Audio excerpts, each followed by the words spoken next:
Chapter 12 Museum Melodrama and Stinging Wounds. So, what's the plan? Liam asked, sliding past Emma and towards his best friend. I don't know, Noah said, then noticed the pure agony on Liam's face. Yet. Seriously? That's your only answer to vital stuff? That was Melanie, who was now trying to speed up because she was almost left behind.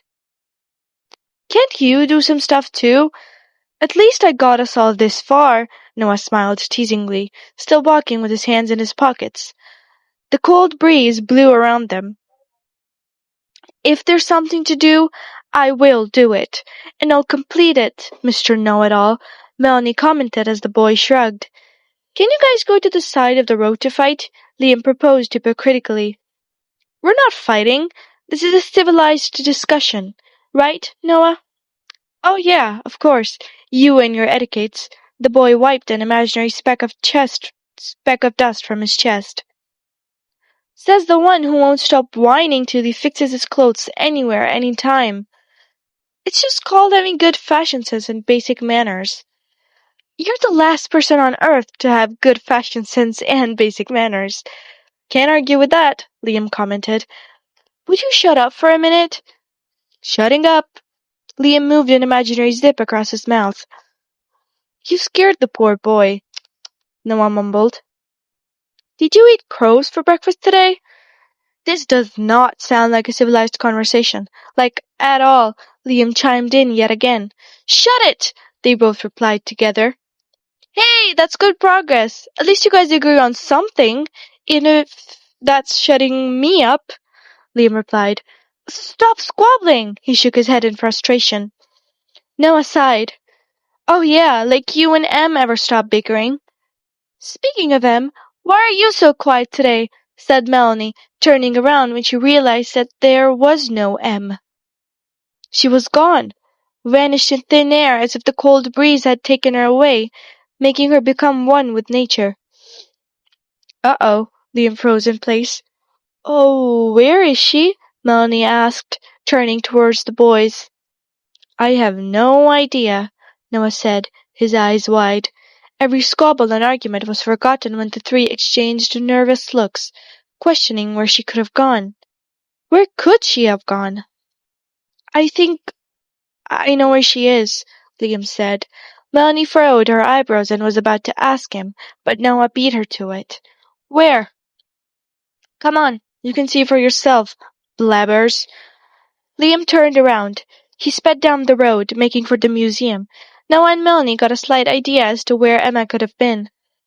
She was worried about that guy. We didn't listen to her. If you guys had paid more attention instead of squabbling like rabid cats, we could have noticed, Liam scoffed, turning towards the lane opposite the museum. Oh, don't blame us now. We need to find her. She could be in serious trouble, Melanie said, out of breath from all the running. Their feet pounded against the grey road when they reached the vast entrance to the museum. The metallic gates had been closed, but it seemed as if they hadn't been locked.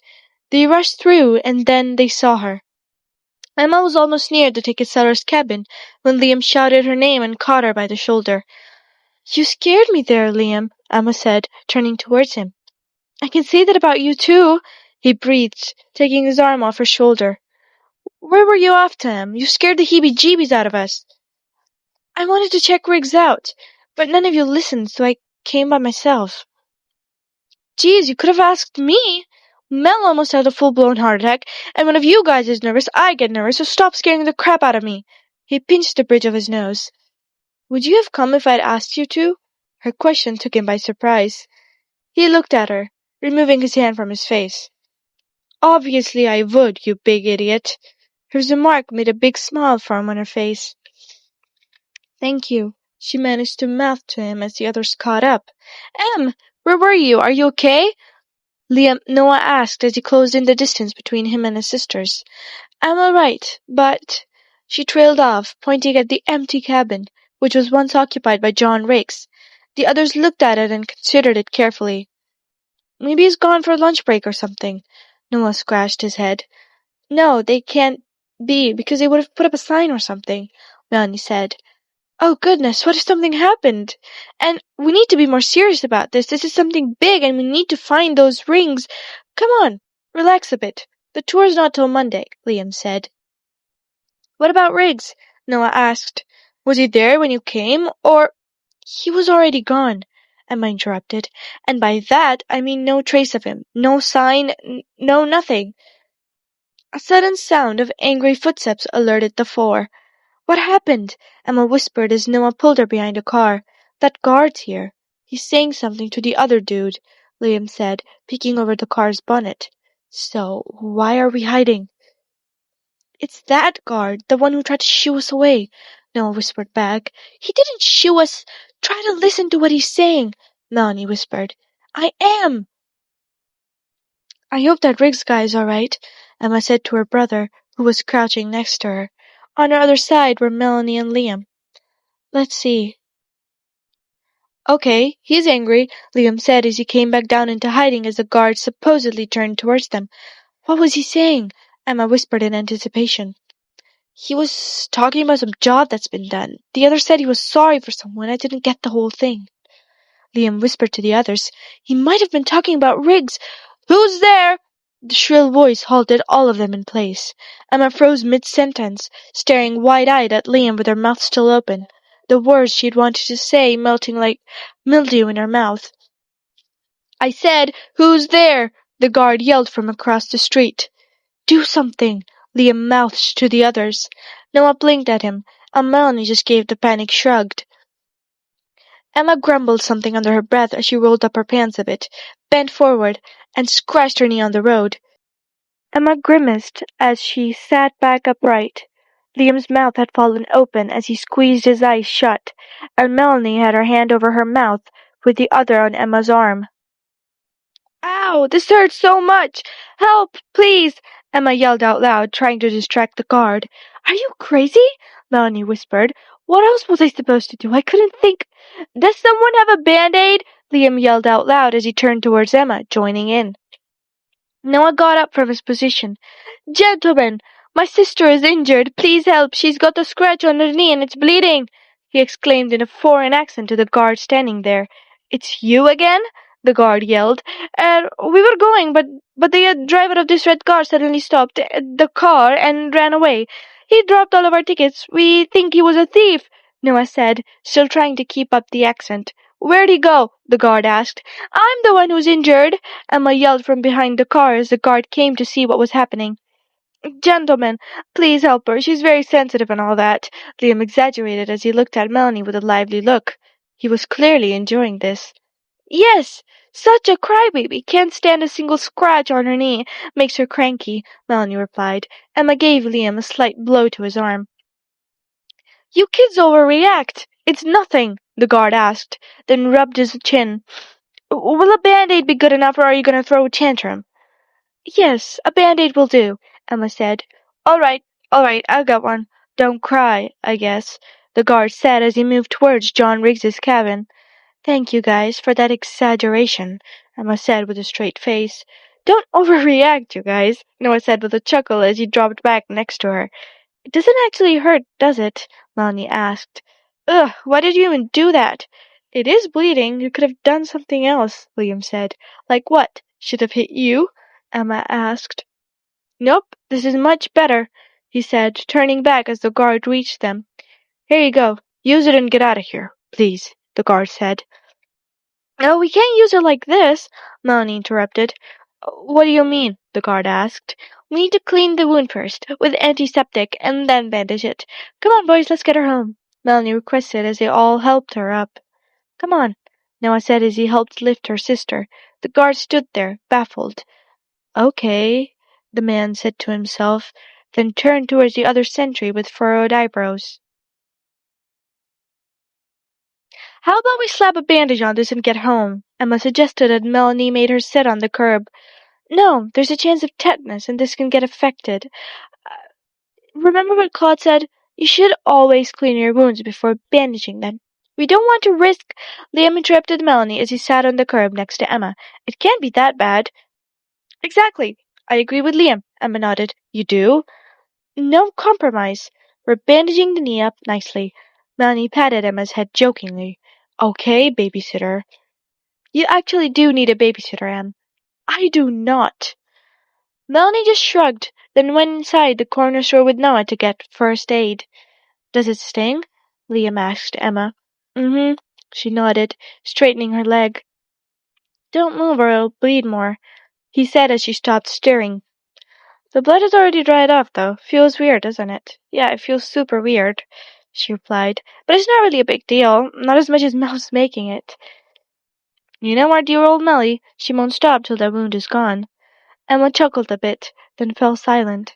She couldn't help but give in to her raging mind, and the rampant voice that pounded in her head every other moment.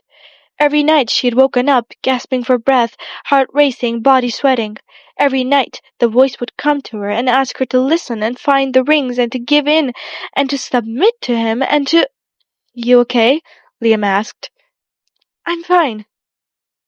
Is it the knee? No, no, of course not. Then what? Because something's off here, he said, signaling up and down at her with his hand.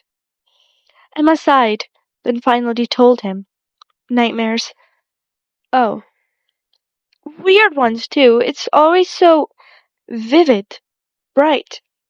I can remember them when I wake up, and it's always that voice. Always Erebus. She bit her bottom lip to keep it from quivering, then looked away. A shiver ran through her as the wind picked up again. I'm sorry about that, Em. I can't imagine how it would feel to go through that. His voice was quiet, solemn. You don't have to be sorry. She looked up at him. It's just dreams, nothing much. They'll go away eventually. But thank you for helping out with this stuff, though. Are you crazy? How could I not help with anything? You guys are literally the reason my life isn't as crappy as it would have been. He passed her a grin. You're gonna use this against me later, aren't you? I mean, you've never told me something this nice. I regret it already. He fake sighed, dropping his head into his palm.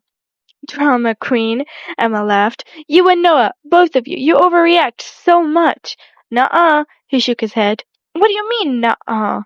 Their conversation was interrupted as Noah kicked open the store's door, then stepped out with first aid in his arms. Didn't care to take a bag? Liam asked as he got up and took the items from Noah. He was in a hurry, as you know, Melanie said. I asked him, but he just grabbed the things and waltzed out. She shook her head. Well, let's get you bandaged up. She clapped her hands together, walked in front of Emma, and then bent down. For God's sake, Mel, you're acting as if I broke my leg. Tetanus muscle spasms hurt, Melanie said sternly. Got it, ma'am. It'll sting, Liam warned. It can't be that bad. I'll handle it, Emma said, now annoyed. Okay then, Liam. The antibacterial soap and water, Melanie asked as Liam readied the soap and water solution and handed over the bowl to Noah with her handkerchief. Noah lightly dabbed the wound and cleaned out the dried-off blood. Emma gave a little wince as Melanie and her brother meticulously worked. Stings? Liam asked. A little. How about now? Geez, that stings! Yeah, that's the antiseptic. It stings a lot. You did say that it won't hurt. Giving up so soon? Shut! Bandage! Noah held out his hand as Liam handed it over. The boy softly wrapped it around Emma's knee, tenderness in his touch. Even if it was his worst enemy sitting in front of him, he'd be gentle. Emma knew that. There you go, he said, tucking in the loose end of the bandage. Wasn't too bad, was it? Melanie asked. Yeah, but totally unnecessary, Emma said, holding out her hand, and Liam helped her up. Let's get home now. The sun's setting. We definitely should, or Mom's going to kill you all with me, since this is our second time going home so late with no warning, Noah said. Don't want to die with my blood on the hands of Claudia Anderson, Liam said as he tottered ahead. Hey, wait for me, Melanie said, running after him. She stopped in her tracks. Wait, I'm staying with them. You go wherever you want. I'll be fine, Mel. Go get him.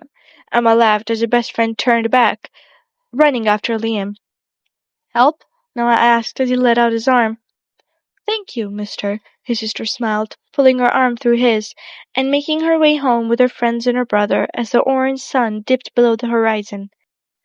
Tiny moments like these reminded her of what she was fighting against Erebus's ghost for.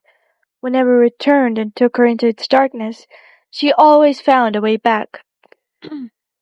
No matter how dark it was, A tiny streak of light led her way. That tiny streak of light was her reason to fight. It was her hope against the unknown.